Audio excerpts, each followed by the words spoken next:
Hi, I'm Owen Fitzpatrick, creator of Influence Mastery, and welcome back to another episode of Behavioural Economics Bites. In this particular video, I want to talk to you about what we call confirmation bias.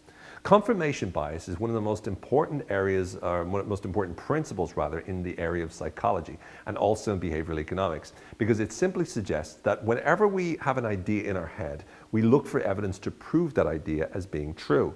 And we also dismiss evidence that contradicts that idea. We have a need, you see, for certainty. We have a need to be right. That's our desire. Inbuilt in our biology, we have this need and this drive to be right. Whenever we're right, we get a release of a nice chemical called dopamine that makes us feel good. So therefore, we're constantly searching, constantly looking to be correct about things. Now, whenever we make mistakes, and necessarily that makes us feel bad.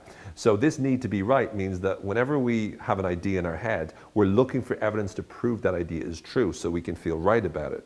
We dismiss evidence that contradicts it because we don't want to feel bad about it. Now this can cause problems because it can mean that we can invest in ideas even though they're not the best ideas, simply because we got a feeling about it or we got an idea for it and we immediately went off thinking that it was definitely the best option, ignoring evidence that might contradict it.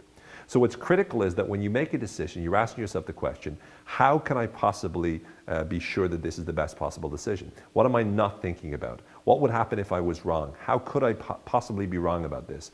By asking yourself questions like that, it means you're much more likely to think through and be more open to the evidence that might contradict it so you can make a well-informed, much more intelligent decision. When you want to use this principle of confirmation bias to influence people, remember that other people will only listen to you if you're saying things they agree with to start off with a lot of the time. So what you need to do is say things and connect with what they already believe and then nudge them or lead them towards believing whatever it is that you want them to believe. By doing it this way, you're much more likely to get their attention and much more likely to persuade them as a result. I really hope this helps.